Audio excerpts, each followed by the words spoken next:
doesn't take place. So if you hear the holy name at that point, what's happening? This would be the natural question. Then what's happening? Like, for instance, if you go on Narga Sankirtan, people on the street hear the chanting of the holy name, and they may even take part in it. So what's happening in that case?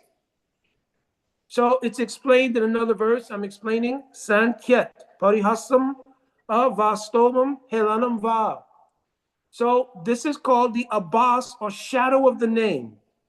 And that shadow of the name can come either by indication of something else. Because for most people on the street, maybe who don't have any familiarity with the practice of bhakti, and they emulate the word Hare Krishna, it is certainly not going to be the same thing as a person who's undertaken the process of bhakti and is chanting that name with save unmukh, or the tendency of serving God. They're not the same thing. So though the name is absolute, its revelation to different entities under different circumstances is different. You understand? You understand what I'm saying? Under different conditions, the name reveals itself differently. It's not that the name is just axiomatically or automatically the same thing in all circumstances. The name itself never leaves its category, but the chanter of the name will experience it differently. So Sankyat means to chant the name to indicate something else, like Ajāmila. When he was seeing the presence of the Yamadutas, in fear, he called out to his son Narayan. So Narayan is the name of Bhagavan. He didn't mean to call the name of Bhagavan referring to Narayan as God. He called it out referring to his son. So this is called a Sankyat, to indicate something else. Parihas means there's many times you go on Harinam and there are people who are drunk and anything else who see the Harinam party and they say, Hare Krishna, Hare Krishna. You understand? So this is called a parihas. They're saying it jokingly. They don't have an intention of service, deep understanding spiritually, or these things. They're just imitating and saying jokingly the name. Stoba means if the letters of the name are reversed. So it's described that, for instance, in Islam, if something is forbidden, it is called haram. So because the syllable ha, which refers to hara or radhika, and ra are there, which refers to Radha, and ram is actually in the phrase, the combination of that phrase is called a stobam. It means a reversal somehow of the letters in different orders. Some benefit is also given from that. The last one is called helanam. Helanam means with neglect. So a person is chanting, just like sometimes you may tell your children, oh, you have to chant your rounds. I want to do this or I want to do that. Okay, all right.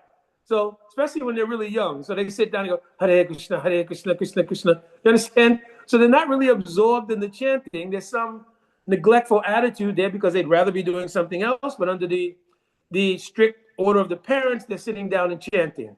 So it says, regardless, Vaikuntha Nama Asesha Agam Haram Vidu. The power of the name for them will begin to give a sense of removing these sinful activities that they've accumulated.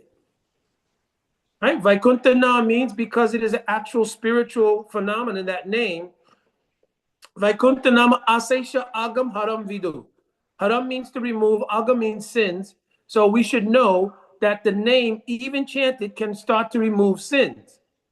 But when the sins are removed, it can afford one a better perception about life and therefore the possibility to then look or search out an alternative to material life and come to sādhu-saṅga. But that name will not give pure love of God. That name will not give pure love of God. It's the abbas of the nam. Now, some might say, well, why isn't a drunk person chanting and joking an aparādha? Because to commit an aparādha, there has to be intention. So there has to be some degree of knowledge of what the thing is for you to offend it. Like if somebody is coming into a room and the room is dark, they don't see that you're present and they bump into you. Can you consider that an offense? You can't. They didn't know you were there. So it requires some knowledge in order for something to be aparādha. So now it's really curious because once we come into the fold of bhakti and we're chanting according to sadhana, we can commit aparādha. So why is that?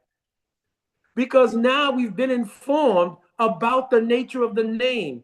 So now to be neglectful, to be other things towards the name is aparādha for us. So whereas the drunk person on the street can chant jokingly and not commit an aparādha, the devotee who's had some conscious experience and instruction in the glory of the holy name can commit an aparādha to the name. You understand? So this is the whole idea of understanding hearing beyond just an auditory experience. So now, when we hear the name, we hear that name, and if we're hearing it in the process of bhakti, it begins to unfold 5 kinds of hearing.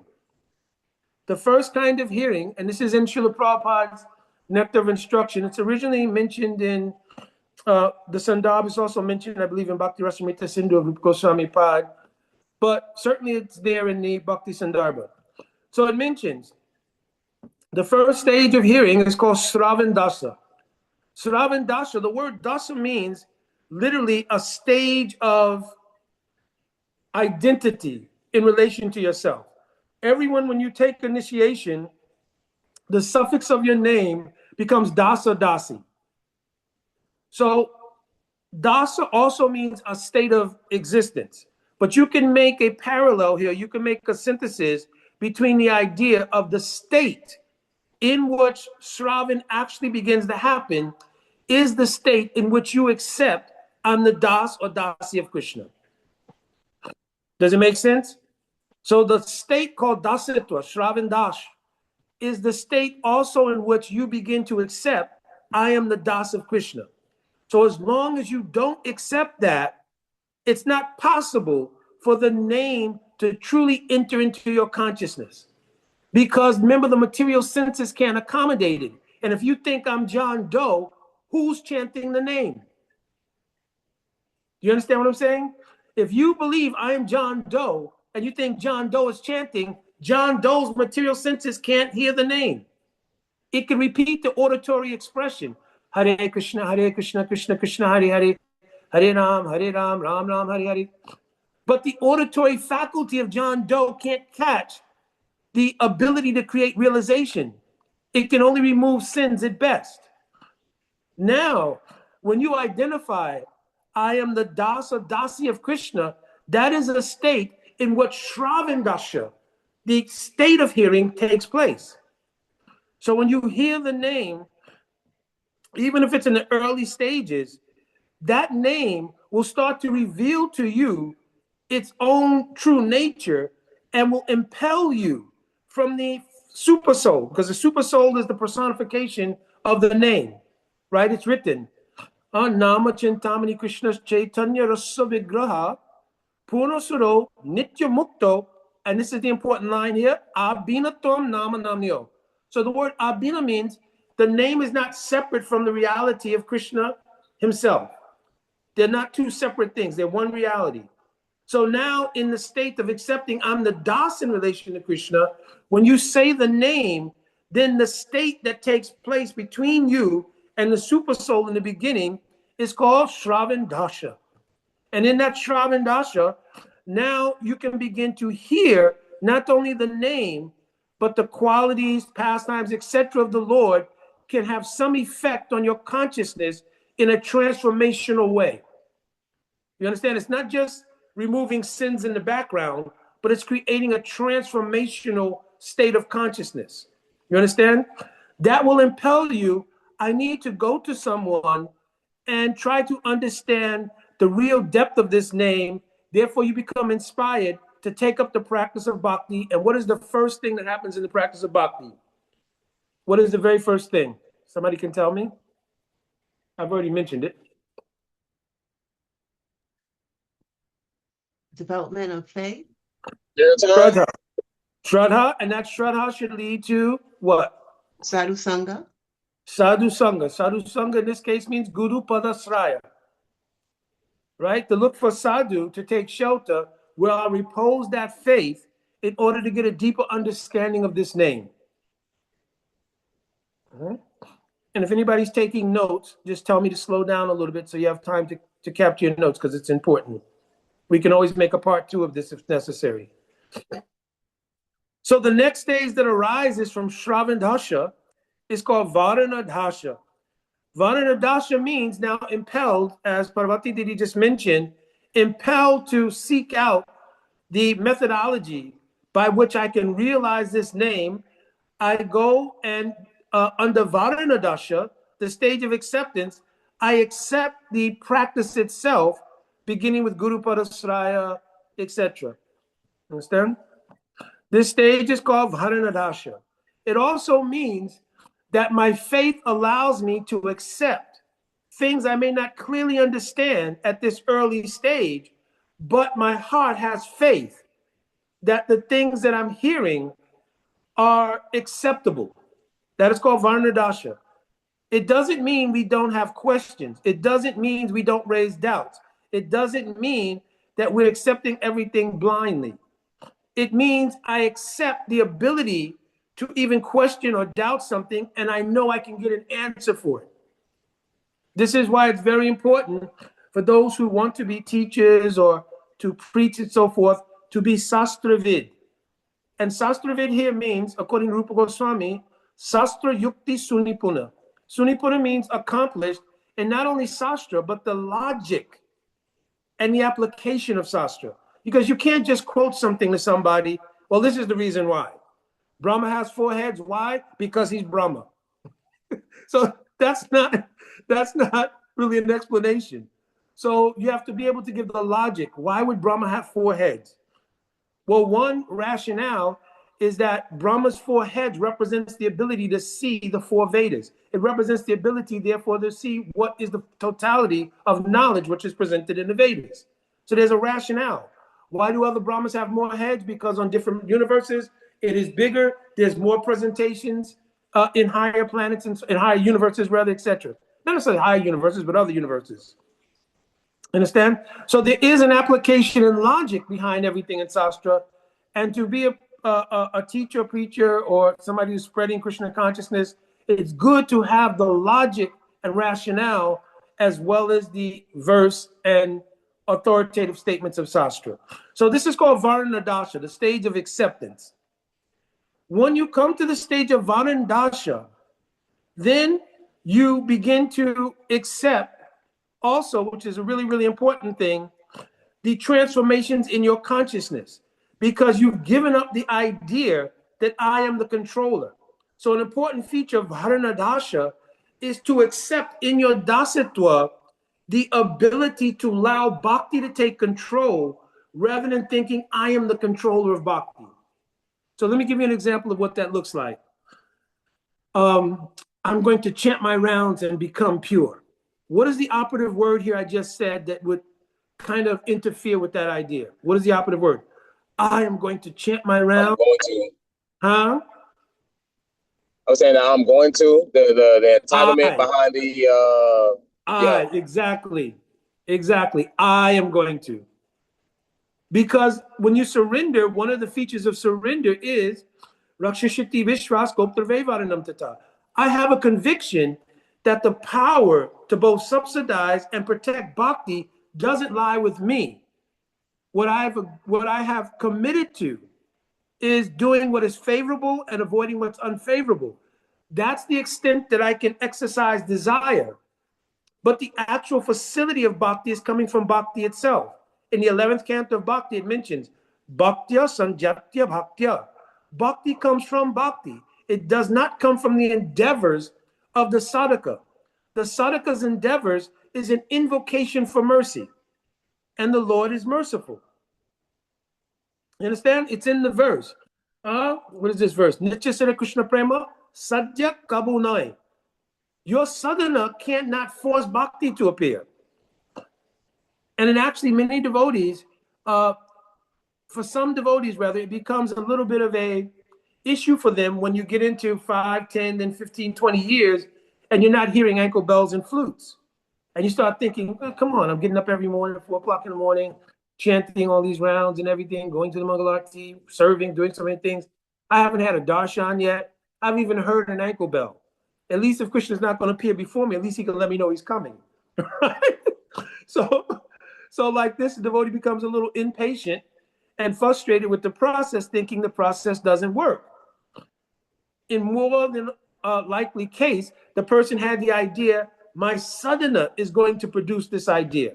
Now, one of the things that's happened is there's sort of a emergence of a Krishna conscious Christianity synthesis.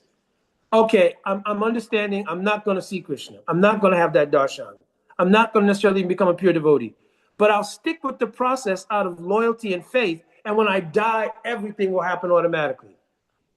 Much like the salvationist idea in Christianity, that when I die, Jesus will take everything and make everything right. So they're kind of attributing that posture to Al Srila Prabhupada, where we'll simply stay in the faith of the institution, everything else, and then when I die, everything will happen.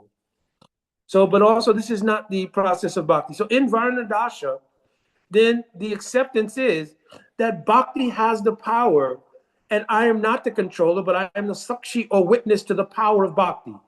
When you take that posture and you simply do bhajan with a mood, which is why so many bhajans are written by our acharyas in a mood of begging for mercy. If you take your sadhana as that mood and you go to the posture of being a witness, you'll start to see the realizations in bhakti. I mentioned the other day, part of the nature of the ahamkara, or the false ego's presence in the practice, is that it romanticizes what is realization. And I brought up the fact that I don't think there's anybody on this conference that doesn't have some realization. If you didn't have realization, one of the first things would be, why should I spend an hour and a half every Sunday just coming on this thing? There's a lot of other things in terms of material enjoyment that I could do. You understand? So there is some realization that there's some value, there's some intrinsic value in what I'm doing, in the practice and everything else. That's a realization. Why we don't eat flesh, why we don't take intoxication. These are not just adherence to some rules and regulations. It's a state of consciousness that's come about that says, those things are not interesting to me. I don't want to do those things. And that we previously may have done them is indicative that our consciousness has grown. You understand? And no matter if you didn't do those things in a literal sense, there were some things in the material world that you don't do now, that you don't do, that you did then, that you don't do now. That is evidence of the growth of consciousness. So realizations are taking place. Now, sometimes when we hear the overwhelming nature of bhakti and we hear about the high class of pure devotees, we may think, oh, it's really unobtainable for me. But that's not a fact, because the whole idea of the presence of devotees showing the path and then the attainment of the path is to show that it is attainable for every jiva. Because there is an intrinsic teleology or purpose in the jiva to obtain this state of loving God. The substance of that thing, the substance is not predetermined or present, but the purpose is there. If the purpose wasn't there, just like if fire wasn't in wood, it would never light no matter what you apply to it, because it would be combustible. So there is an inherent teleology of loving God, serving God in every atma. Understand? So this stage is called Varaṇa-daśā, the acceptance of these things, and then the moving into the position of allowing bhakti to do what it does. From that position, one is able to witness bhakti. So therefore, when you chant your rounds, when you hear Hari-kathā, etc., it begins the state called Smaraṇa-daśā. Now, Smaraṇa-daśā is very, very unique, because Smaraṇa-daśā also has various stages, right? And in Smaraṇa-daśā, it doesn't just mean mental remembrance of something. Smaraṇa-daśā, actually, according to Bhakti Sandarbha, is divided into stages of absorption. So I'm going to tell the verse here and then I'll explain it. So Smaran is described in Bhakti Sandarbha. Smaran manasa anusudanam atta purva kram sopan ritya. So kram sopan ritya means in a progressive fashion. In other words, Smaran happens in stages. It's not one thing. Then he says, Smaran is not simple mental remembrance. Like I put my keys on the counter and I remember I put my keys on the counter. This is called Smaran. So in a spiritual context, this is not what Smaran is.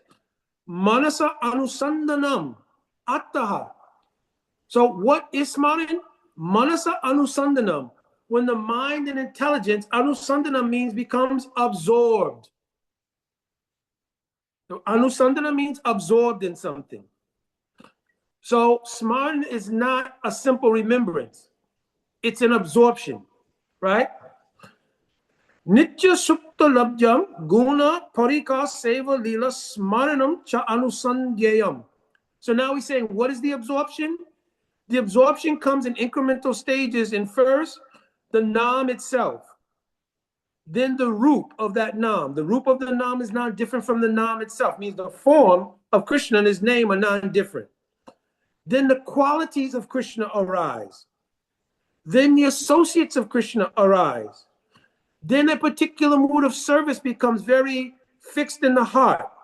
Then the lila, based on those things that preceded it, happens. So in other words, you'll meditate and realize the form of Krishna in the name, the qualities of Krishna in the name, his beauty, his activities, etc., etc. Then you'll realize a particular associate whose mood parallels the mood that you want to serve Krishna in. Then you'll understand that seva itself and its nuances. Then you'll understand all of that in context of Krishna's leelas.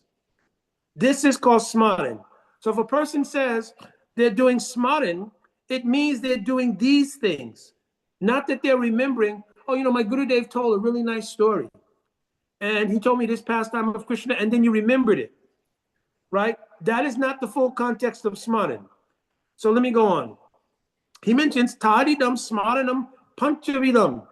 This Smaran has 5 different divisions. Just like hearing had different divisions that we're discussing now, Smaran has these 5 different divisions. So what are they? So I'm going to start reading them. I'll say it in Sanskrit and I'll explain it. Yat kinchit anusandanam smaran. So yat kinchit means something, like just something small. My Gurudev told one Leela how Krishna defeated Kaliya. Just remembering Krishna defeated Kaliya, this is called kinchit anusandam or smaran. It means there's a remembrance of something I heard from Gurudev. I remembered it in my consciousness and I'm able to repeat it. This is called kinchit, means it's something. It's not fully absorption, but it is something that is called smaran. Not in the full sense, it is a kind of smaran. Then, anusandanam smaranam savatas chittam aksha. The word akritsha means when you fully take away your consciousness from other things. When you take your consciousness and take it away from all the other external things, and anusandanam, I've already explained, means absorb it in remembrance of Krishna and Krishna's pastimes, etc., right? This is called truly smaranam. You understand? This is the point when it actually becomes smaran. Yet the kinchit means you remember something. So that's related to the term smaran, but it's not smaran truly. Right? Anusandanam smaranam savatas chittam akritsya. When you withdraw your consciousness from everything else, that is truly called smaran. Right? Then it says, when the consciousness now samanya karena manodharanam dharan. When the mind becomes able to hold what it is that you're hearing in your consciousness. Because sometimes devotees will say, wow, a devotee, they're able to remember so many pastimes, so forth and so on. So there's one thing to be gifted with good memory. But the devotee may be able to remember all the pastimes, but they can't express the realizations in the pastime. Because that's the difference between having a good memory and having what's being described here. Samanya karena manadharanam dharan. It means that your mind has become so absorbed that it is now captured and held on to the reality of what it is you heard. It's not a remembrance. It's not a simple, like the beginning, kinchit. It's not that. It's an absorption in the Leela that has spawned a realization of the Leela. And therefore, when you're reciting the Leela back, it's not being recited from simple memory. it's being recited from the illumination in the heart. That's why when pure Vaishnavas speak Hari-kathā, the Hari-kathā is not coming from memory. It is the realization in their hearts coming out in Shabda Brahman or spiritual sound. That's why if you catch it, it can illuminate your heart with that same realization. Bhavanti rit karana rasanaya-kathā. This is the meaning of the third line of that verse in the third canto of Bhagavatam. Satam prasanga mama viya samvido. Bhavanti rit karana rasanaya-kathā means it enters into your heart. Bhavanti means it causes realization.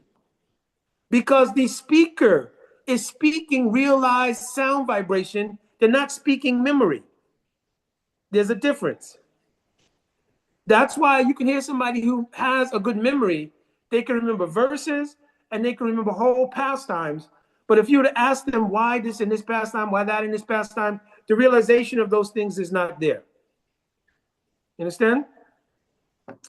So samyak karena manodharanam dharan. This is called dharanam. When that dharana becomes fixed on a particular pastime, particular form of Krishna, visheshata rupari chintanam dhyan. It becomes meditation. These are all stages of Smaran. From a simple remembrance of something your Gurudev told that you repeat, to the complete absorption in something, withdrawing your consciousness from everything else, to the ability to connect with that reality and hold it in your consciousness. Like if you hear a lila, you're holding it in your consciousness. That's called dharan. And now here it's expressing dhyan, meditation. When it becomes very specific, visheshata means specific, rupadi, a particular form of Krishna. And adi means here his associates, his dham, a particular lila. So visheshata rupadi, chintanam dhyanam amritam. When your chinta means when you're contemplating deeply only that absorbed in that pastime, that form, etc., that is called dhyan. So for instance, you may hear any pastime like rasa-līlā or something. And all of the nuance of that, all of the dynamics of the Ras Panchadhyaya, means the 5 chapters of Rasa-līlā, become so deeply imbued in your consciousness that you're doing deep meditation on all the different facets of that Rasa-līlā only. You understand? That is called dhyan or meditation. So in our context, when we say meditate on something, it doesn't mean like the conventional idea of meditation means I'll close my eyes and think about it. Along with my visa bill, what time I have to be at this event, etc., right? Because dhyan here comes after the stage of sarvatas chittam akritya, completely withdrawing your consciousness from everything else and placing it strictly in the absorption of what you're meditating on. Then, daravandana ichanam tat dhruv anusmriti. Then it's describing when this happens in a continual flow, it is called dhruv anusmriti. So dhruv means fixed, like dhruva Maharaj. Dhruva means fixed, right? Anu means continuously, smriti means remembrance.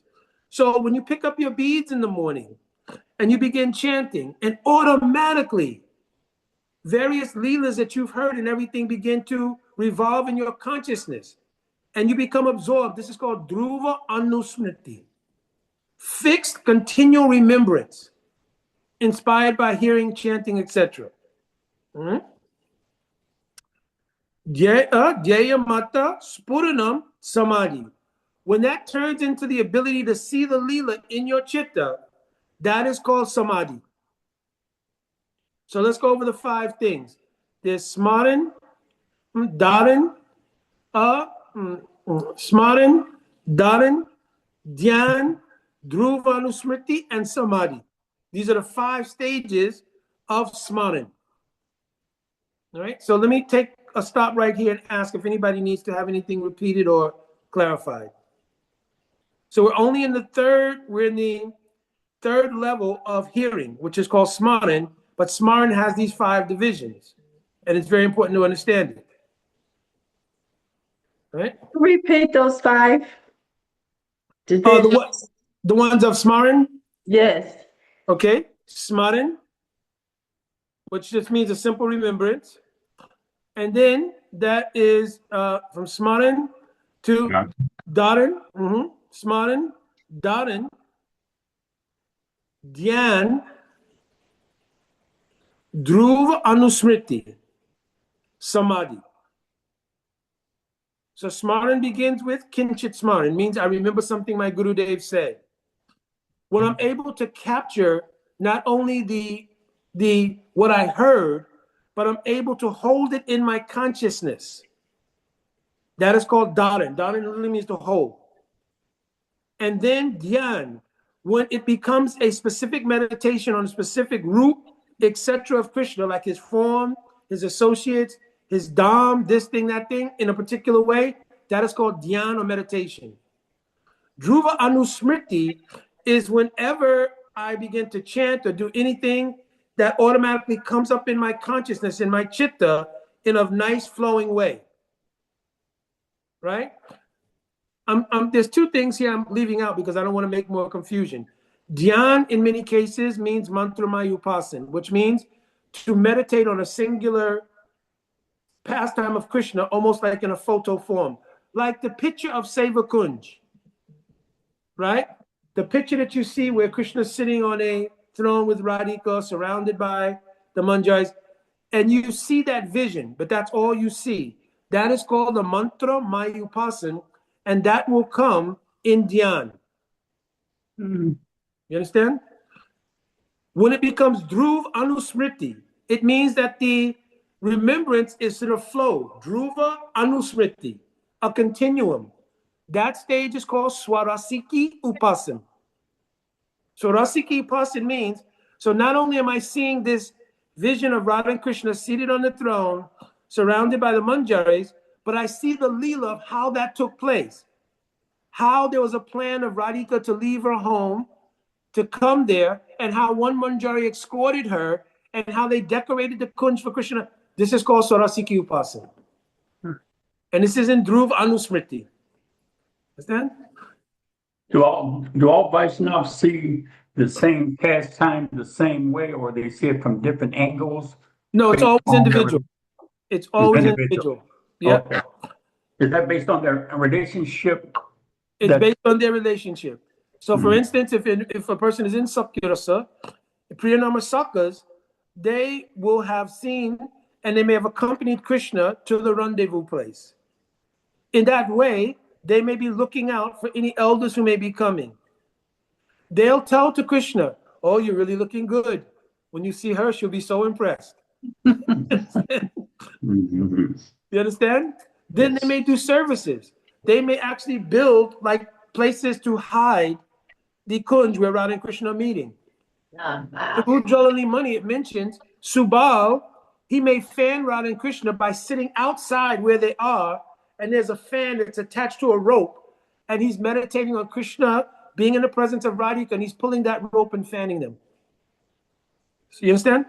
So it will be different according to Rasa.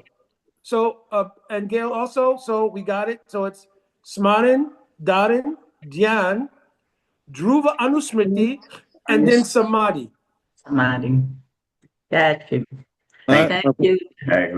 Mukunda, I have a question. When I first came on, you said, I think, Shravanam, Dwaram, Ani, Bhavati, something. I can't remember what you said. Shravan? Yes. Dwaram. The word Dwaram? Dwaram means door. Door. Right. Anubhuti Bhavati. Anubhuti Bhavati. So Anubhuti Bhavati means a continuum of realizations that arise from the hearing. Bhavati means to manifest. Okay. Anubhuti means like a continuum of realizations manifesting in the heart. It's called Anubhuti Bhavati. So when you hear something, the Bhavati, that thing manifests in the heart. It gives Anubhuti means it continuously manifests in the heart. Right? Like if you hear the Rasa-līlā, each of the things that are mentioned, like in Pranay Geet, the questions that are asked by gopis to Krishna. No, first, the Krishna asking the gopis questions. Oh, excuse me, why have you come here? So that arises in your heart. Listen to this guy. He blew the flute knowing they were coming there in the middle of the night. Right? But now he's asking, why have you come here? So this creates, so now Anubhuti Bhavati will mean it creates the realization that Krishna is being tricky. In your own mood of serving Radhika, your mood will be, oh, listen, look at why he's doing like this. This is nonsense. He's a nonsense. You understand? In your dasatva, you can't say like this because he's God. Right. In your Visesambandhagyan, that mood is more service than in your dasatva. Right. Because now you can criticize. You understand? Who can criticize God? You understand? Right, but now right. he's telling, oh, listen to this nonsense. The gopis are being quiet, but manjaris, they're thinking, oh, Radhika, they're whispering among each other, this boy is so nonsense. He played this flute, he knew what he was doing. Because in the flute sound is the name of Radhika, actually. Right? When he calls out, he's actually calling the name of Radhika. So you call me to come here, now you're asking me why I'm here? Not only you call me to come here, but it's on a moonlit night, full moon night, in a secluded area where the birds and bees and stuff are humming. And so just like, you know, in our mundane days, you invite somebody to your house, the lights are low, you have on all the soft music, everything. And so then you say, oh, why'd you come over here? There's no comparison, but I'm giving you an example. Yes. So we know what intention is. So the devotee will now understand deeply these intentions of what's going on. This is Anubhuti Bhavati. You understand? It comes from a combination of the practice, hearing the Hari-kathā of sadhus, that these things are now manifesting in your heart. So you can understand the mood. So therefore, when you read the Rasa-līlā, you're not reading, oh, for instance, can you say, oh, God has called his devotees to dance in a secluded place? Can you say that about the Rasa-līlā? Yeah, but it's shallow. It's Rasa-bhas. Yes. You understand? God. Yes. Yeah, you understand what I'm saying? Yes, yes. So this becomes a difference between realization and so forth. Okay. So you cannot speak, God called them to dance. So this is why, this is the amazing thing. I don't want to lose my track here, but in the very first verse it says, Bhagavan api taratri. That Sukadeva Goswami, he's amazing because he's saying, even though he's God, Bhagavan api tarat, he's calling for the Ras. Okay. And then it says, that listen to it, Bhagavan api taratri sarat utphalika malika viksham rantu manasa chakre maya mupasrita. Though he's God, Bhagavan api taratri sarat utphalika malika. He became inspired by a moonlit night in the month of Sarat season, means the autumn season, right? God is self-satisfied. So he's making the statement, oh, he's so-called God, but now God is waiting for a moonlit night, seeing the full moon to call for the gopis, and he couldn't facilitate it himself. What is it? Viksham Rantu Manasa Chakre. He had a desire. But Yoga Maya Upasritam, he took shelter of Yoga Maya to fulfill it. If he's God, he can do anything. Right. So he's telling, but he took shelter of Yoga Maya. Why? Because in this mood, he doesn't think I'm God. Who covers the fact that Krishna is God? Who is it that does that? Yoga Maya. Yeah. Thank you. This is how we understand things. So, Prabhuji, this Anubhuti Bhavati is a Kinchit Smaran? No. Kinchit Smaran is a remembrance of something I heard from Gurudev. Yeah. Or I read in Śāstra. So Kinchit means something. Something, yeah. Yeah. So, but it's not truly Anubhuti Bhavati yet because it's based on the auditory hearing and then the verbal repeating. But the memory served the function to remember what it is I heard. Gurudev said, Krishna is the Supreme Personality of Godhead. I also said Krishna is the Supreme Personality of Godhead. My realization doesn't have to match up with me repeating that because I heard it from Gurudev. I have faith in it. That's called Kinchit. So when it says Savatas Chitta Akritya, when my own consciousness can be withdrawn from the status of my material identity and become part of dasatva, or more deeply, we say sambandha gyan, at that time, then my consciousness becomes the ability to absorb what is heard as an anubhuti, means a revelation or realization. Okay. Revelation. Mhm. I got it. Revelation turning into a realization, yes. Yes. Okay. Mhm. Haribol Dandavat Pranams. Dandavat Mahbudi Prabhu. Radhe Radhe. So in relationship to what you were just saying, if you're reading, you've heard pastimes, but somehow you may be absorbed reading it again or something, but you're feeling you actually have whether an empathy or understanding of what the characters are speaking about or feeling, but yet you really don't have anything that codifies or cognizant, but it's just when you're reading it, you're feeling that understanding and that relationship as if you were there. What is that? I mean, what understanding would that be? It'll be according to the individual growth of bhakti in that individual person. Because later on we get to some of the meanings of kirtan and so forth, we'll see that actually we could hear something, and if we are in a mood of saranagati, we can have an empathic connection with what's going on, but the rasa swadan may not come. So we'll be feeling the emotions coming from the empathic identification with the beauty of this being our worshipable object. That's a little different from the tasting of rasa. Understand? Because Yes. rasa is described very particularly. Vyatiti bhavana vatma yas chamatkara bharabahu. Here's the important line. Ridi sattva ujjale bhadam. So the heart has to be illuminated with Swarup Shakti in order for the rasa samagri to have a place to hold. You understand? Badam means it'll hold it. Other than that, there's no capacity to hold rasa.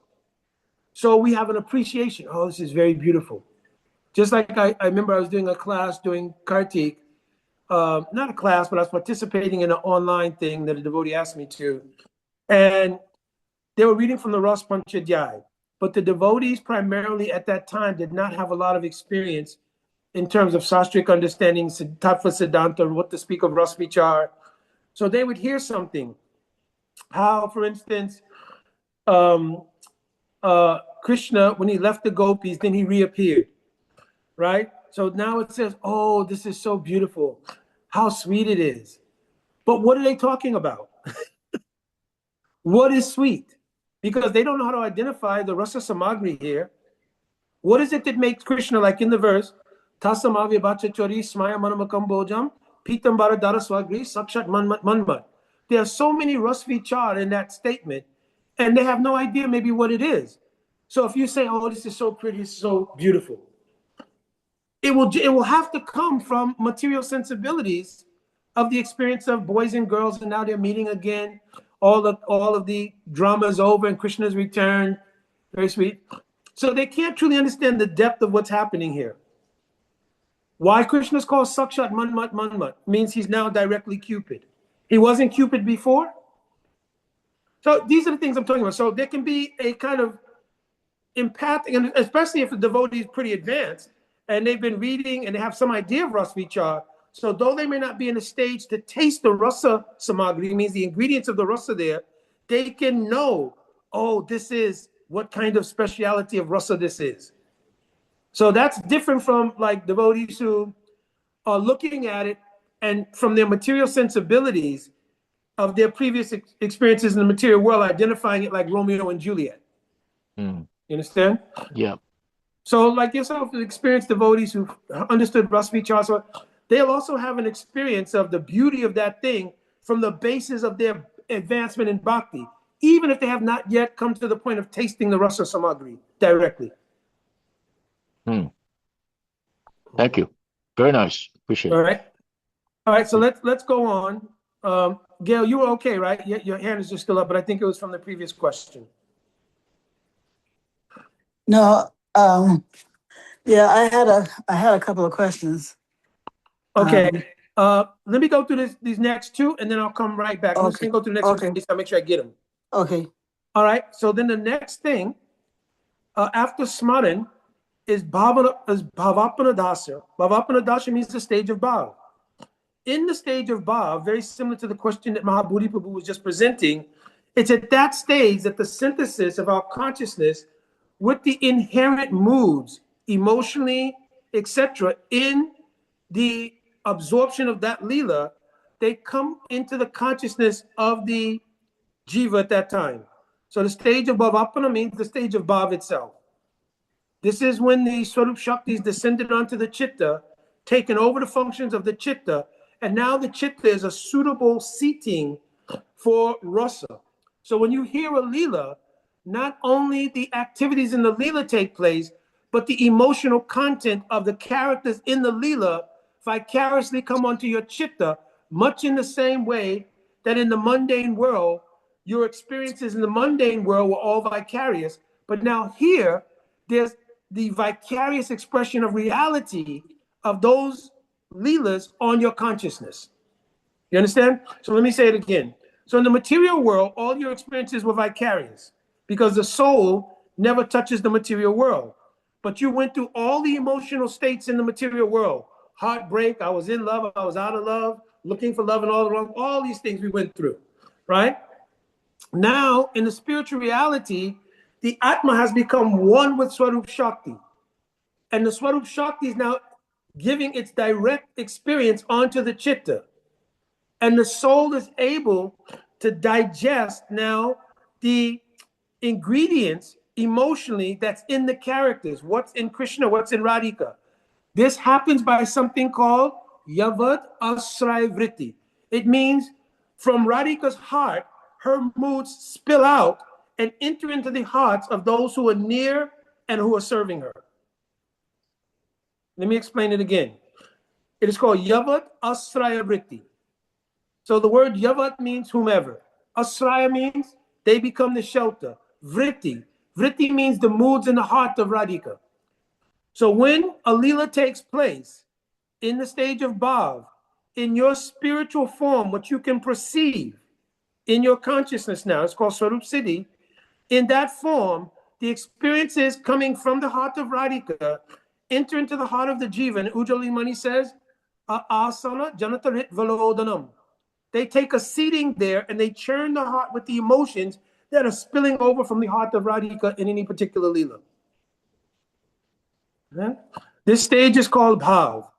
This is the highest stage attainable within the material world, in the material body.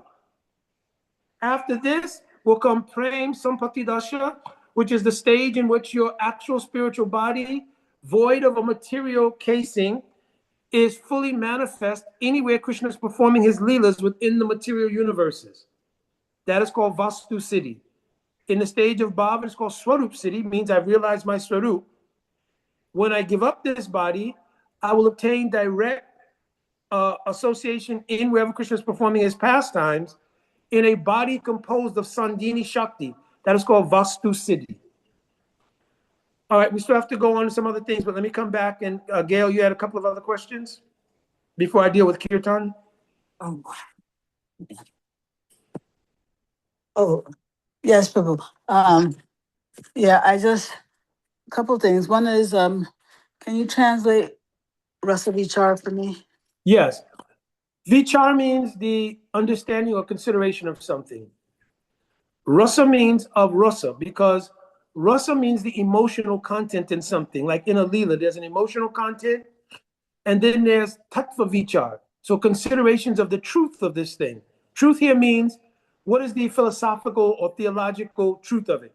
Like, for instance, is Krishna God or is he not God? Well, not God. Well, wait a minute, but according to tattva-vicāra, is Krishna God or not? Oh, he's God, according to Tattva. Yeah. According to rasa, is he God? No. Yeah, it depends on what rasa you're in. Like if you're in Vaikuntha, he's God. Yes. If your mother Yashoda, is he God? No. Yes. This is called Rasa-vicāra, the consideration according to the mood, to the rasa. So for Yashoda, he can be chastised. In the residents of Vaikuntha, do they feel like they can chastise Narayan? Nope. Yeah. So this is called tattva-gata vicāra and rasa-gata vicāra. Okay. Yeah. Also, when it came to I don't know if I'm saying it right. Varaṇa-daśā? Varaṇa-daśā, yes. Varaṇa-daśā? Okay.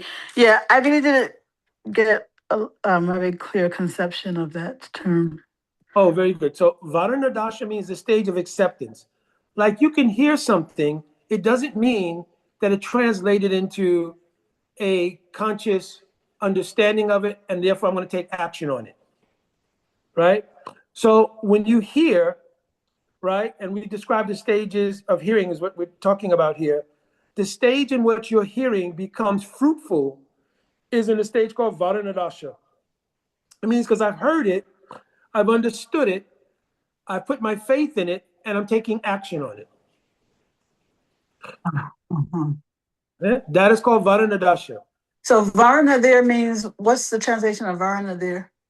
Varna means a stage of acceptance. Like Varna means literally to position yourself in a position related to what it is you heard. It's called it means to apply it, basically. Apply it. Exactly. But that application requires a conscious shift into that position.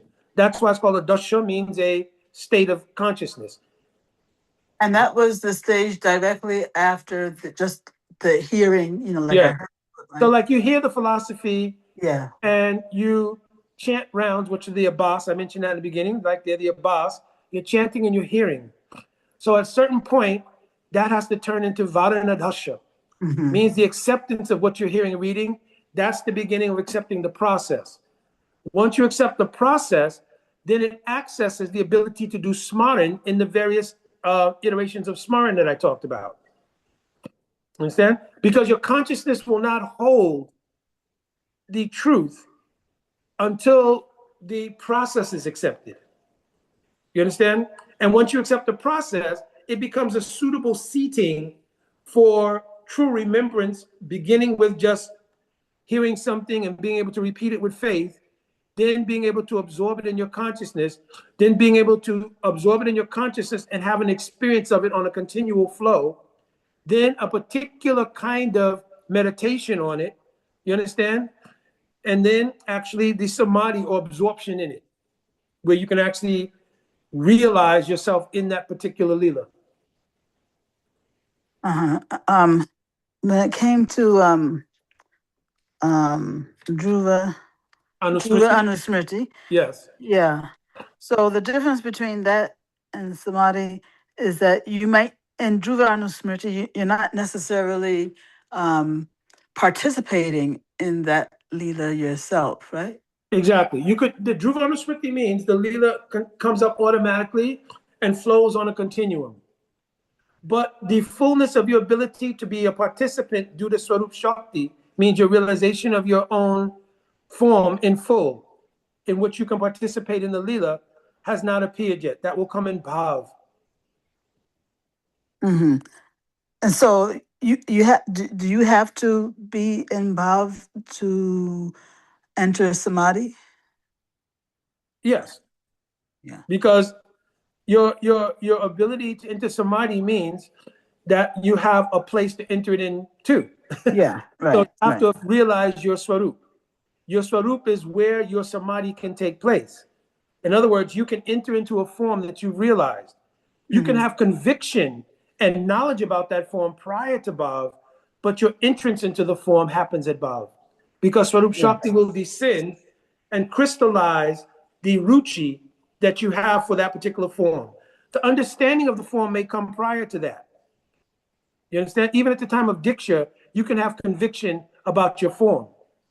And then even you can come to understand the elements of that form, the name of the form, everything else, but you can't have actuated experience in it until Bhav descends on it and crystallizes a form composed of Swarup Shakti. That now you'll have one form that is been spiritualized, but it's a sadhaka form, and one form which is a perfected form. Rupa Goswami describes the process for that happening. Seva sadhika rupena siddha rupena chatrahi. Chatrahi is literally what's being said. So here it says, Seva sadhika rupena. In my sadhika rup, I'll continue practicing as I have for years and years and years.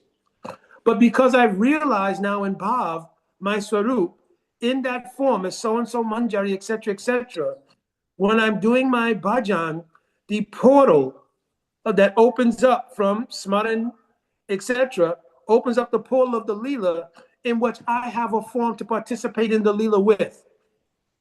So all the experiences of that Leela now come to me, right? I'm giving an example.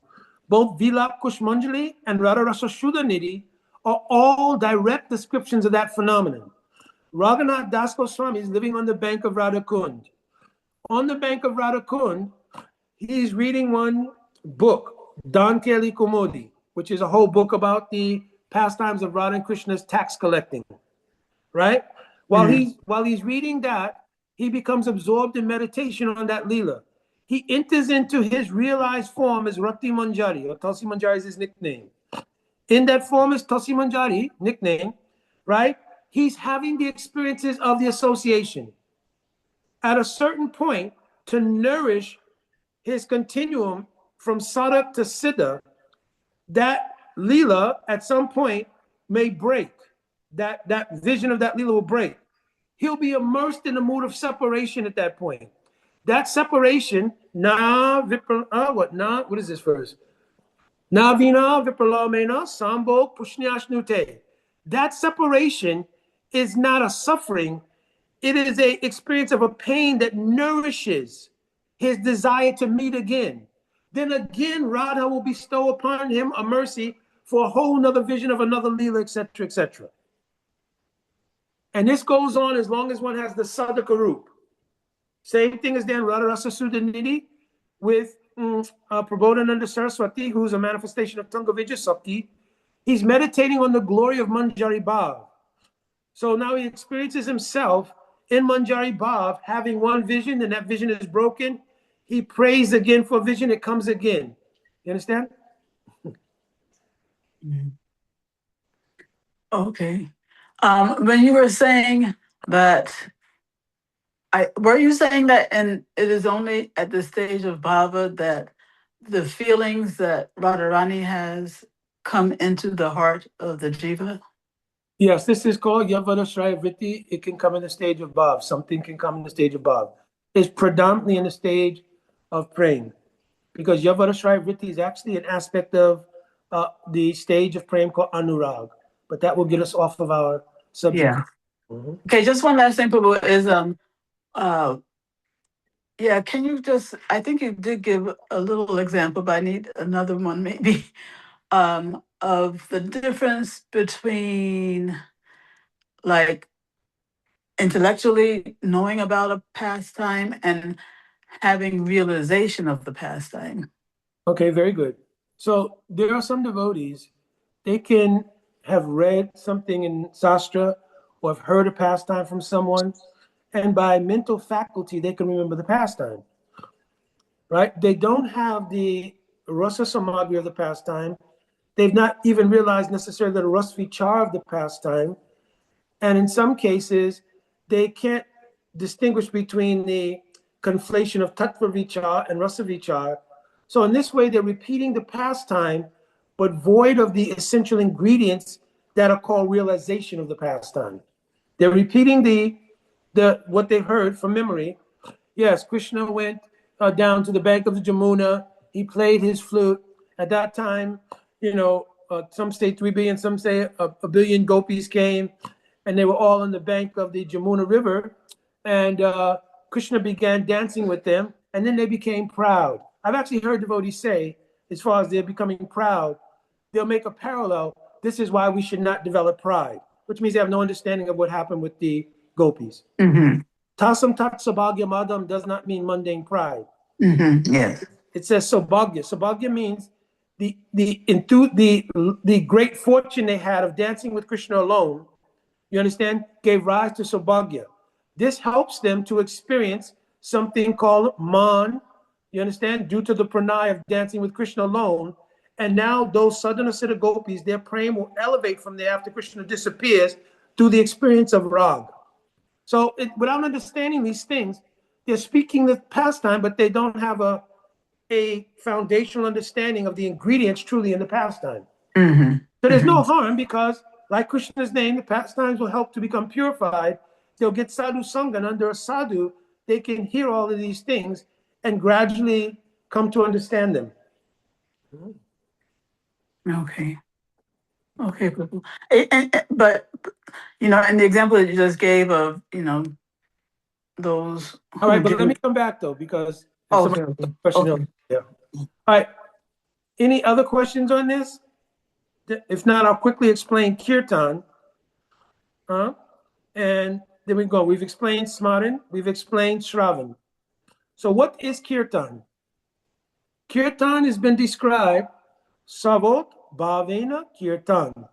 The word savot bhaven means kirtan can't truly be done without a mood, without a bhav. It doesn't necessarily mean the stage of bhav, though it strongly indicates it. It means to have a bhav related to the kirtan, because the word kirtan, the etymology of kirtan begins with the word kirti. Kirti means to glorify something. To pronounce, to glorify, to explain something is all called kirtan, right? So kirtan is not just singing, but it's also recitation of Bhagavatam, because also kirtan means to recite, right? So all the things that have to do with the glorification of Krishna, whether in song or whether in recitation of śāstra, this is all called kirtan. It cannot truly be done without a bhav. Why? Because there won't be any perspective for the glorification. If I call out on anybody here on the phone, I tell you I want you to glorify Mark Morella. He's actually a friend of mine, a person I know. Can somebody please glorify Mark Morella? What's going to be the problem with glorifying Mark Morella? You don't know him? You don't have any relationship to him? And even if I told you something, he's my friend, you can only glorify up to the point of knowing he's Mukunda's friend. Understand? So glorification automatically means knowledge or sambandha gyan of whom you're glorifying. If that sambandha gyan is not present, how can you glorify? Because the person has no relation to you. Now, from the platform of constitutional relationship with God, means your dasitva, you can glorify everything about him being God, but you won't be able to adequately glorify him being Vrindra Nandan Sri Krishna. Why? Because you don't have a sambandha related to understanding internally how he's the son of Yashoda or how he's the beloved of Radhika. You understand? You have knowledge he's Bhagavan. So if you try to speak on glorifying how he's the beloved of Radhika, then you'll commit rosabas, because you can only speak from the ideal he's God. So we went through this earlier. If you say, yes, God went to the bank of the Jamuna and he had a desire to call the gopis to dance. Right. Excuse me, I got a question. Why does God need to dance with somebody to be happy? What, do God needs discotheque experiences? Why does God need to dance with somebody to be happy? So then what's the explanation? Well, God can do anything he wants to do. That's not an explanation. That's the lack of an explanation and covering the lack of an explanation with the idea that the word God encompasses everything. You understand? Or it's a Leela, Prabhu. Okay, why is it a Leela? Why does he perform this Leela? And if he's God, does he perform the Leela as God or something happened? So and when you can fill in those gaps in the understanding, you understand? That becomes truly being able to do kirtan or glorification, because you know about the person, the inner moods of the person. So why does Krishna go? I'm asking here now. Why does Krishna call for Rasa-līlā? I'm asking the question now. Why does he call for the Rasa-līlā? He's God. First of all, is God self-satisfied? Is he Atmaram, means he's self-satisfied? That's my first question. Yes? Yes. Yes. Why does he need to call for Rasa-līlā? Fulfill the desires of devotees. Yeah, but if he's self-satisfied, that doesn't explain why he needs it. Maybe that's a way of his expressing the happiness that he feels. That's the way he expresses it. The word Atmaramata means you don't need to have happiness be expressed outside of yourself. That's the very meaning of the word Atma Ramata. All your Ramata is in your own Atma. Hare Krishna. Yes. A desire to associate with It's devotees. have a leader with the gopis. So this is what's under question. If he's Atmaram, why does he have a desire to associate with anyone else? That all of these gopis are manifestation of his antaranga or Svarup Shakti. He's not getting satisfaction from outside of himself. It's from his internal potency that he's arranging this. So he wants to satisfy Radharani. Yeah, but what he just told is the answer. Oh, sorry. Yeah, no, I mean, it's no harm that he wants to satisfy Radharani, but I'm saying what he just told is the answer. Because his own Shakti is what's being enjoyed, which would mean that his Atmaramata is simply taking another feature. That other feature, Abhi, you know what it's called?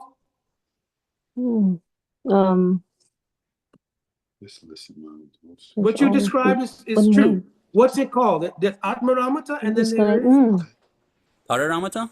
Pararamata. So it is a feature of God himself that he has this feature of being Atmaramata and Pararamata. In his own energy, as you explained, there's an increase in his own happiness. You understand? By the dealings in Pararamata, which means his dealings with someone else. You understand? The someone else is not different from himself, because who is the someone else that he's dealing with?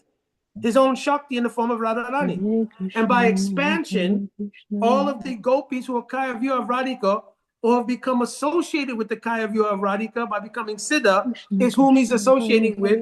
So Atmaramata simply manifested the feature called Pararamata. All of these kind of understandings are what goes into being able to understand. Do this leg right here. What is Rasa-līlā? Please. You understand? So if you simply say it's a lila, it's a this or it's a that, you understand? And this also then explains why he wants to give pleasure to his devotees. Because Pararamata is a reciprocal thing, but now you have the understanding of why. Because if you just say he wants to give pleasure to his devotees, what's in it for him? So that would not explain why he's Atmaramata. But now understanding Atmaramata, Pararamata are two features of the very nature. Now it starts to make sense. And to understand, as Abhi was saying, Radha Krishna Chari Sada Eki Swarup, Lila Rasa Sadite Dari Duriru. They're one person who's taken two forms. So his Atmaramata is still intact. It's being expressed as Pararamata. So all these understandings are what makes the ability to explain things and understand them, hence realize them different from simply repeating them. So then if you're glorifying the Rasa-līlā, you can truly do Savot, Bhavena, Kirtan. You can truly glorifying from the Bhav, which has been illuminated in your heart. If you have Visay-sambandha again, that Bhav further illuminates your own relation to that phenomenon. So now, in Visay-sambandha again, what is the primary reason, let's say in Priyanama Sakya Rasa or in Manjari Bhav, why Krishna called for Rasa-līlā?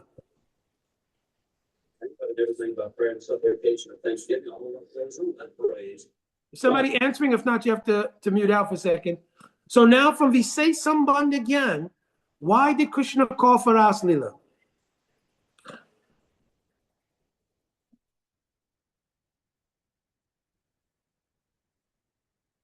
So now it becomes a little more difficult because I have to describe it from the nature of how I'm related. All right, anybody any idea? To show love towards the Radha. To show love towards Radha, we know that's the end result, but why? It has to do with the separation, separating and then wanting to the separation and the meeting of Radharani and Krishna. Yeah, so now that's hinting on something, because why does he feel separation from Radhika? Anybody else? So now we have a reason he was separated, right? He has a desire, Virginananda said, and now Chaitanya Mahaprabhu said he was feeling separation. So why was he feeling separation? My wife is saying that he's not experiencing the prema, but actually prema is always intact. Separation is one experience of prema. So why?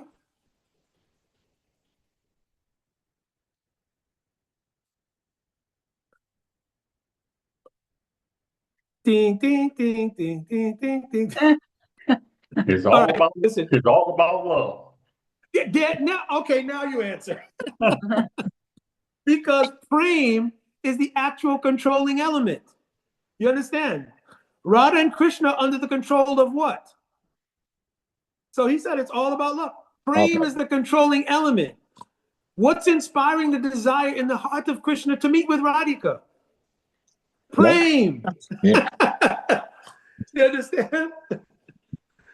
Yeah, so that's the correct answer. So love, prem, is what's causing them to meet. And then as Chaitanya Mangal said, in separation, that prem takes on a feeling of the desire to again meet with the beloved. So prem is the reason. This is why we don't want just Radha and Krishna. We want Krishna prem. We want the relationship in which that prem is in us so we can serve their prem properly. Understand?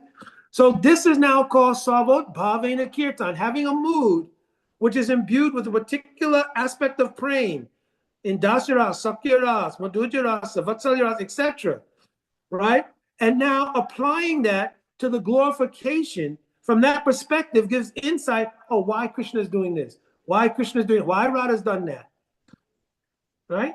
Therefore, even those who are chanting their mantras, in the last part of your mantras, it'll mention in the last part of Kam Gayatri, this very thing is mentioned. It says that the ultimate thing that you're asking for is praying.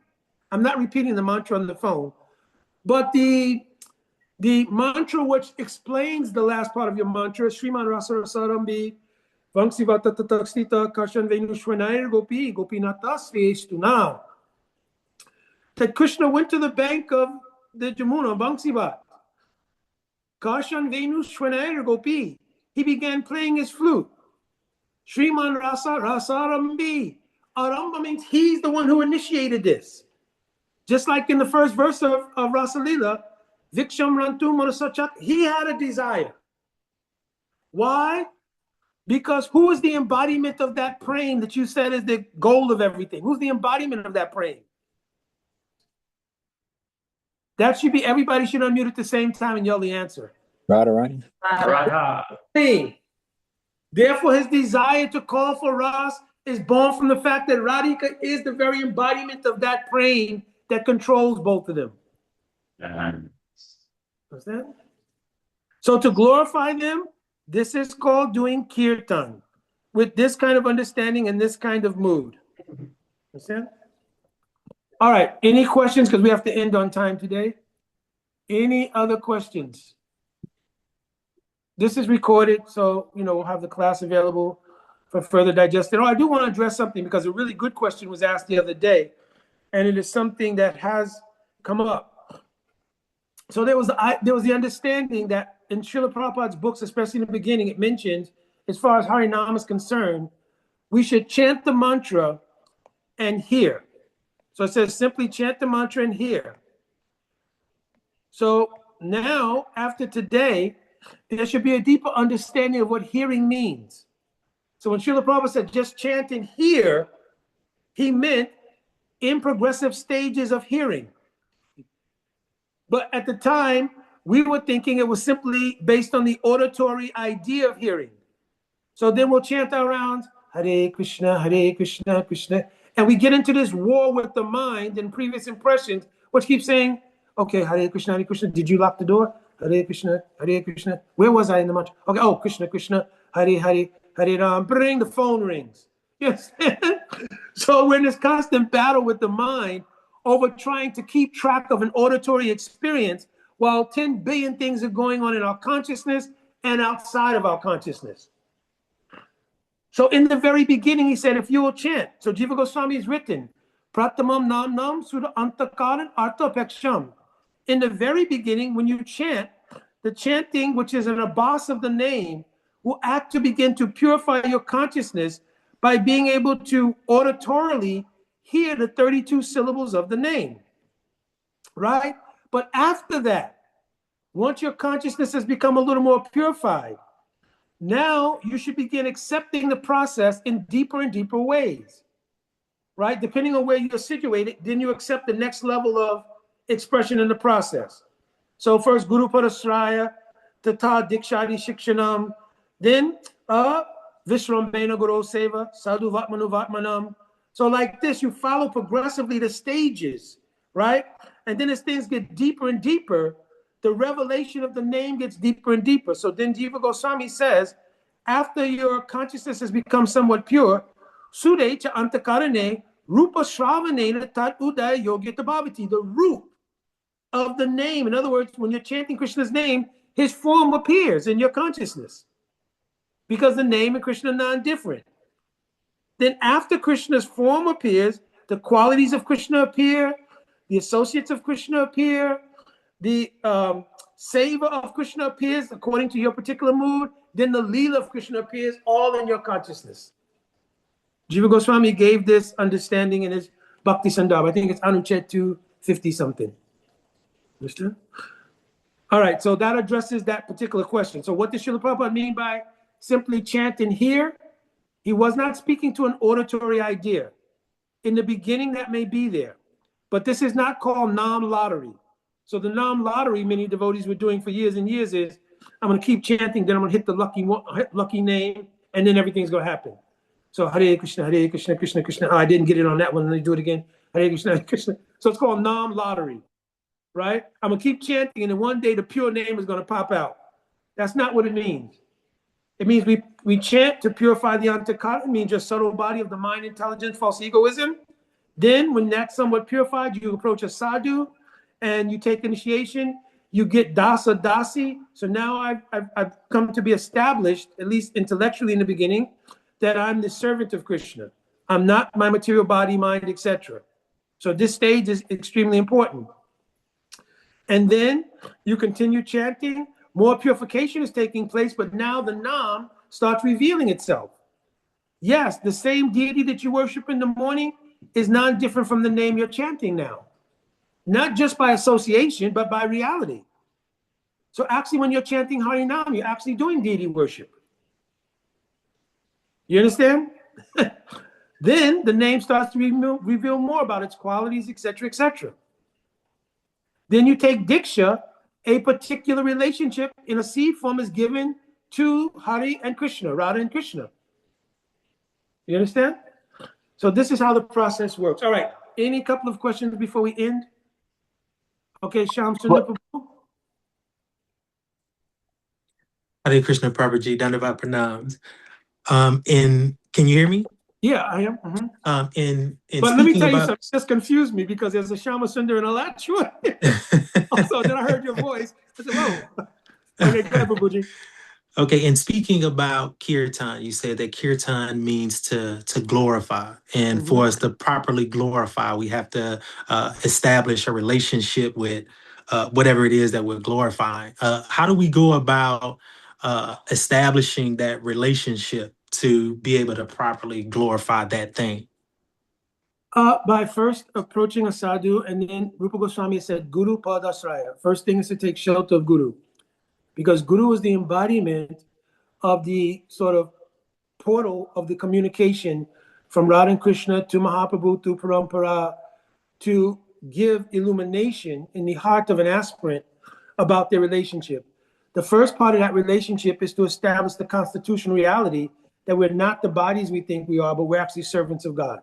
So that's why we get the suffix dasa dasi to a name of God. Sham Sundar means Krishna, Das means I'm his servant. So now in that dasatva, my paradigm shifts to the idea that I'm not independent, but I'm rather dependent on God. And therefore my moods, everything else, have to operate in accordance with the will of God.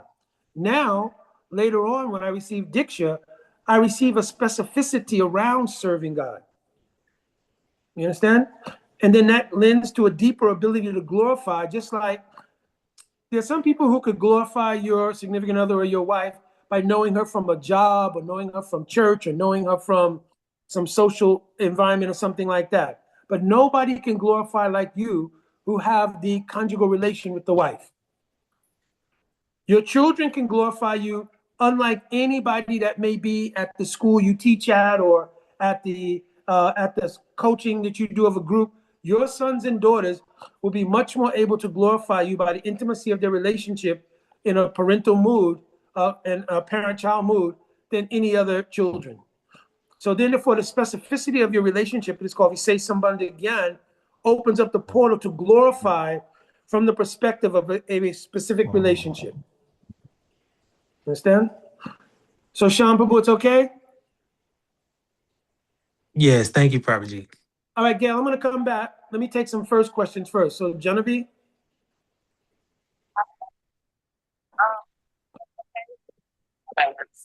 Can you hear me okay? Oh, now I can, yes. Okay. Our question is off topic. This is curious. What did Krishna whisper in Arjuna's ear on a battlefield of? Oh, I'd have to know the context of that Leela. You said he whispered in the ear of Arjuna? Yes. Oh, we'd have to know the context. Okay, then I'll text you later. In Chaitanya Charitamrita, it mentions that Arjuna, though he is called a Gaurava Saka, means that he is a Saka who understands something of Krishna's God. Like Subal, Sridham, Marumango, they don't consider that Krishna's God. Arjuna has some knowledge that he's God, but he simultaneously has some knowledge of his sweetness of Vrindavan. Because it's mentioned in the Adi Quran, Krishna used to speak to him about the gopis, etc. I have one more question. Is where can I find their initial relationship where I can read about that? Because weren't they like best friends or very close because they had previous relationships? Who, Arjuna and Krishna? Yes. Yes, there's an eternal tie between Arjuna and Krishna that manifests in the form called Nara-Narayan. Okay. So Nara-Narayan is actually a manifestation of Krishna and Arjuna. Okay. And theologically, Nara and Narayan represent the position of all jivas in their natural constitutional relationship to God, leaning towards the intimacy of deeper relationships. That's why we recite in the beginning of the Bhagavatam class. I gave this definition on the phone conference. I won't do it here because we're running out of time. Narayanam namaskritya naram chaiva narottamam. So there's a deep meaning in this prayer that we recite before Bhagavatam related to Krishna Arjuna and Nara Narayan Rishi. So I'll tell it another time about that. Okay. Okay. And then Mahabodhi Prabhu. And then Gail, we're coming back. You'll take the last question. Hari-kathā. Some institutions will have like 24-hour, 48-hour kirtans, and the idea is just in chanting. But there seems to be a misunderstanding of Hari-kathā also means glorification. And I remember even during the time Prabhupada had told us, even doing regular Hari-kathās or chanting on the street, we'd have to interspersedly, speak something in the holy name. But I'm seeing some of the institutions that I'm close to, they'll just continue the holy names, but there will be no understanding given to anybody other than the chanting itself. So I was wondering, your concept on that. Yeah, so this is called a rope siddha kirtan, which means there's a mixture of the desire to experience rag and tal and some personal enjoyment under the religious auspices of doing kirtan. You understand? Yep. So we could say that there's no harm. But the deeper benefit of kirtan, savot bhavena kirtan, may or may not be present there. It depends on who the kirtani is, who's leading, and what their degree of realization is. And relationship. If you're simply chanting and there's an expertise in rag and tal and everybody's enthused by it, it's a rope siddha because it's the joining or creating a synthesis between some interpersonal desires for a great social environment and a great social happening with the holy name. You understand? So there's a great prasadam. Because if we have to discuss philosophy, it's going to require a deeper level of surrender and maybe a deeper analysis of where I'm at. But the kirtan doesn't require that. The rag and tal kirtan doesn't require it. It only requires I enjoy it. Yep. Understand? All right. Definitely. One thing, Gail, before I take the last question, while I still have everybody on, I want to give two transcendental shout outs. One is to Abhimanyu Prabhu and Anuradha Didi on the birth of their son, Madhava Priya, which took place on Nirjal Ekadasi. So everybody, please offer your well wishes and blessings to them for bringing this to the world. Haribo, Hare Krishna. Radhe Radhe. Krishna. Haribo. Radhe Radhe. And then the second is, I think tomorrow is the solar birthday of Shriman Bhumipati Babu, my senior, and very dear friend. Now his Vaishnav calendar birthday is different, but I think tomorrow is the solar calendar appearance of Bhumipati Babu. So they'll be fasting, and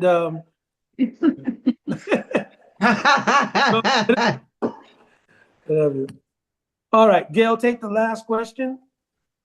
Yeah, the exciting news, both of them. Yeah, oh my God, I have three, but I don't know which one to pick. But, you know, there are those who have intellectual understanding that they are das or dasi of Krishna before initiation, and there's also that intellectual understanding, as you mentioned, after initiation.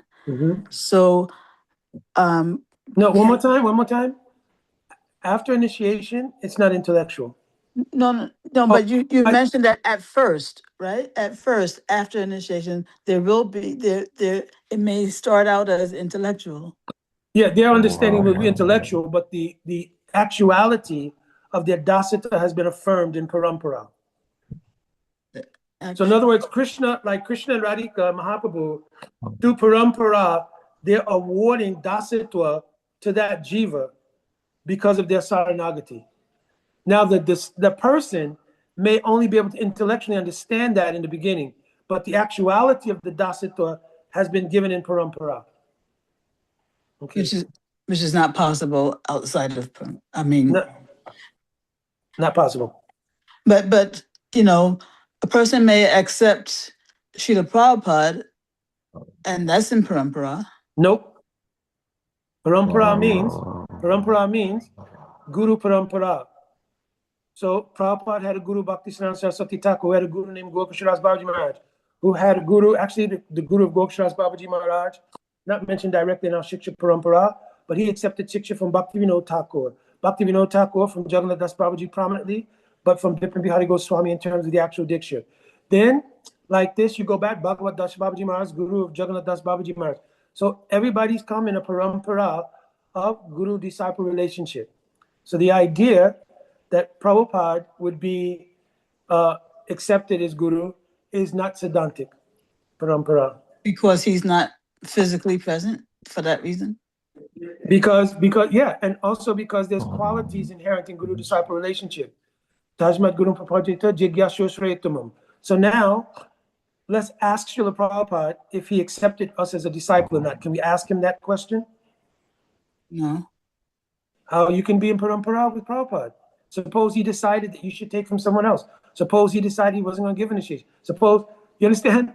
So we cannot enforce on Srila Prabhupada post-samadhi things that we cannot do. Now, not only that, but I'm giving just a whole explanation of Ritvik in a nutshell. Ritvik say that Srila Prabhupada is always living through his books and his teachings, that he's transcendental, so he doesn't need to be physically present. This is the argument from the Ritvik Vad. So if that's the case, then why is it not possible for us to go and act? Because let's say I don't accept that, because they base all of that on one letter that was written on the 28th of May in 1977. Now, Srila Prabhupada wrote in his 11 years of his Acharya-līlā, 11 and a half, 12 years of Acharya-līlā, so many teachings on guru-tattva and did not mention Ritvik. But so on one day, he negated all of that for this, and in the letter itself, if you've ever read it, it's ambiguous at best that he would be recommending anything like that, because it doesn't say that. He actually mentions having grand disciples and everything in that letter. So now, here's the point though. Suppose two people say, no, but he wanted this, and somebody says he doesn't. How would we resolve it? We have three options: guru, sadhu, and sāstra. So first, we should go to guru. So can we go to Srila Prabhupada and ask him, did you mean for this when you gave that? Did you mean this? Can we go and ask Prabhupada? No. So one thing is a problem with that idea. Second thing, let's go to sāstra. Is it mentioned anywhere in sāstra in the line of Mahaprabhu that there should be Ritvik parampara? No. At a time, no. Is it mentioned by any sadhus in the line of Mahaprabhu beginning with Rupa Goswami Padal, Acharya Varga? No. Therefore, we have to conclude on Guru, Sadhu, and Śāstra, which is our vetting process, that the idea of Ritvik Vad is opposidantic. Mm-hmm. So that closes the door to that idea. Mm-hmm. Okay, Prabhu. All righty. Prabhuji, Hare Krishna, Prabhu. Haribol and Prabhu. It's Anil here. I apologize for this question, Prabhu. But again, this question actually bothers me. That's why I'm asking it. Haribol. We're over the time, and I'm just going to humbly ask if maybe you can call him directly. All right, I'll call you right after. No worries, Prabhu. No worries. Okay, thank you, Prabhu. Okay, it's nothing urgent. All right, very quickly, Abhi and Anuradha, can you have Madhava Priya do the kirtan to take us out, please? And if he's unavailable, Anuradha, you can do it. Hare Krishna, Krishna Krishna, Hare Hare, Hare Rama, Rama Rama, Hare Hare. Oh my gosh. Oh, he decided to join. Oh my God. That is too cute. Oh my God. Oh,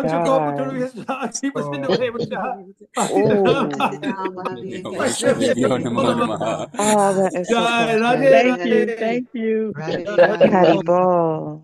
Congratulations, Anuradha.